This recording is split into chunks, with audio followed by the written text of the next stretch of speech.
Ay abaw, grabe talaga yung ginhawa. Yun na, what's up mga ka-shoot? For today's video natin mga ka-shoot, bombahan ay malala dito sa San Rafael. Oo, tingnan nyo dito mga ka-shoot. Bakit ganon yung aking pagginhawa? Tingnan nyo dito yung takbuhan namin, no? 4% gradient, 29 na yaw.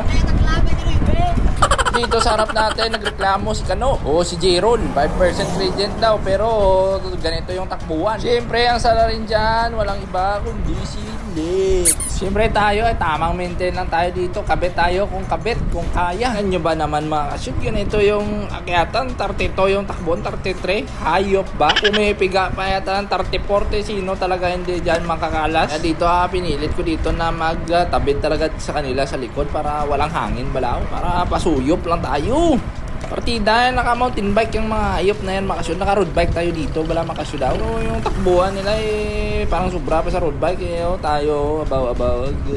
Dito, parang cart na yan dito. Pakabit din pala sa likod mga kasyon. Oo, balang ka.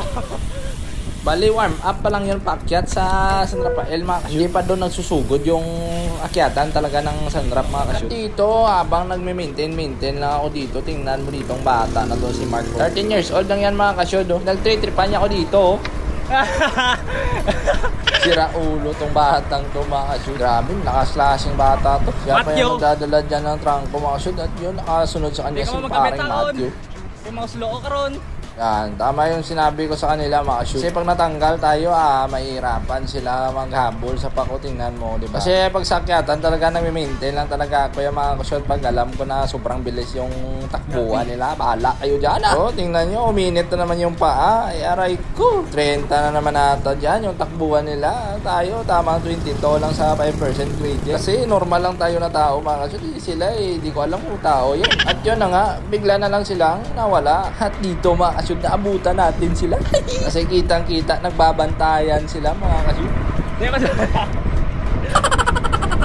Dito, totoo man, tumira na naman. Pumaliwa na naman. O yun, pow! Pero parang walang sumunod sa kanya mga kasyon. Mapapasa kanya na nga talaga. Yung KOM dito sa San Rap, ay hindi pala. Pumipitik-pitik lang pala mga kasyon. By the way mga kasyon, si Mark at saka si Lex na to, galing pa sila ng gimbal. What? Kaya yung kilometrahe nila siguro mga kasyon nasa 100 plus na mga kasyon. Aray ko! Pero parang wala pa rin. Hindi pa din last pag mga kasyon. At dito, forward na muna natin. Kasi nagpapakiramdaman pa sila doon sa likod. At dito siguro, umiinit na dito siguro yung karburador nila mga kasyon. Tingnan nyo yung ikutan ng kanilang padyakan balaw. Iba-iba sila ng mga cadence mga kasyon. Sarap. Doon si Lex, si Mark, at dito si Matthew sa likod. At dito naman si Jeron. Tira ulo din tong batang to mga kasyon. Pero kargado din. Pinahapon mo sila kami. Chill pa lang minutes. Ayun, nagre-reklamo na si tito nyo. Yung tipong nahahapo. Ano yan? Pero sila chill pa lang yung galing. Mga halimaw talaga to.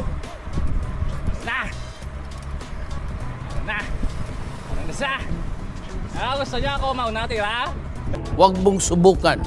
Masisira ang buhay mo. Wow. Kumitaw, Leo! Kumitaw! Gimbal versus ting layout, Ay, yun di kagang. Ang anilaw, yung videographer lang.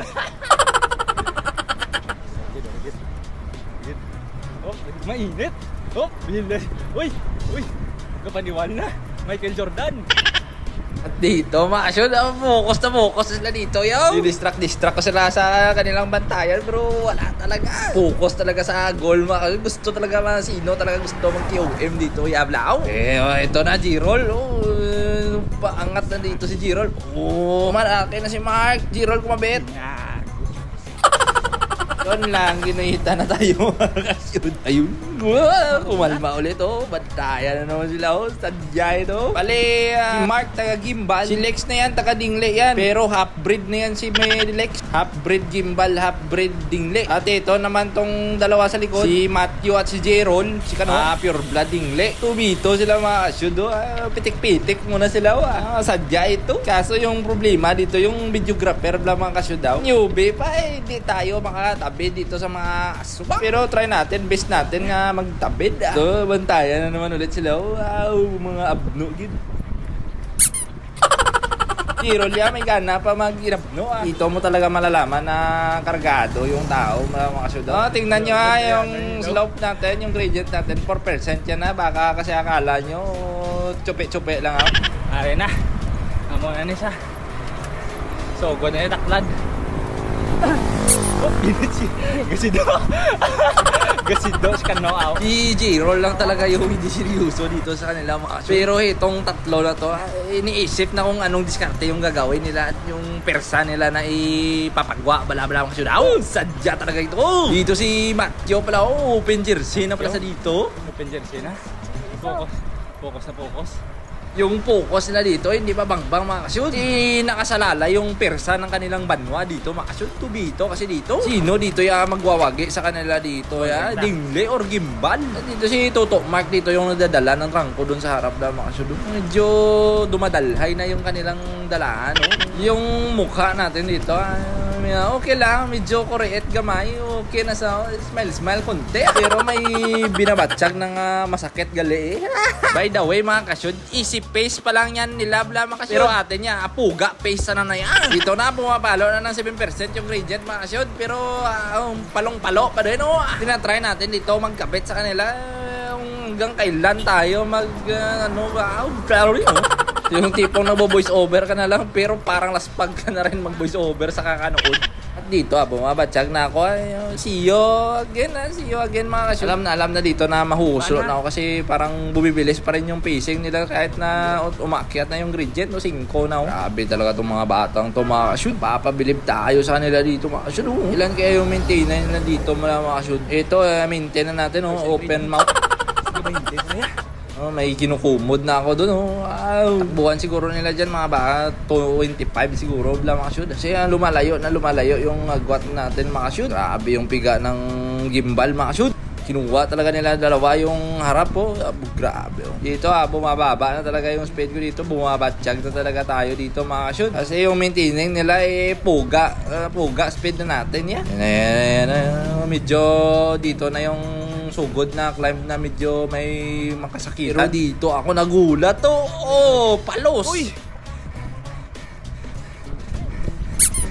Ay, di po. Power off. What a rare sight mga kasyud. Alam nyo lang kung magsusubaybay kayo ng pack-ride natin na vlog. Alam nyo naman kung gaano kalakas yan si Matthew. Pero no-slow dito sa Sunrap mga kasyud. Down na tayo sa kanya. Matthew, dire lang ko anay bawi. At least nakaisa tayo sa kanya mga kasyud. Kaya na ako dyan, kahit mahuli na ako parate. Matanda, nakaisa. Pero yung mukha ko dito, hindi na madrawing. Iniisip ko dito, ba't ako dito umupod sa kanila? Binakol ko pa yung aking sarili. Yung para sa content pala mga kasyud, pero parang itataya mo yung iyong kabuhi. Aray ko, hindi na sila kitain. Wala na, finish na. Wala na. Lungo. Power off. Dahil malayo na sila mga kasyud. Shoutout lang natin yung mga followers natin. Ito kay Leonard Borata. Shoutout siya may idol. At dito din si Kasyud Vince Pascual. At kay Idol GM Can't Climb. Kay Basta Ilonggo Kalasiro. At taga Kabatuan Alilo pero nandun sa Tondo, Manila. Binunanay. A few minutes later. 24 to? Sino kayo, M? Araw? Home court. Hindi kabisado. Walang ka. Hindi daw kabisado na ito. Mark yung dalan kaya hindi nakapag-prepare. Lek. Are hard. Matthew, nadula. Wala tapoy.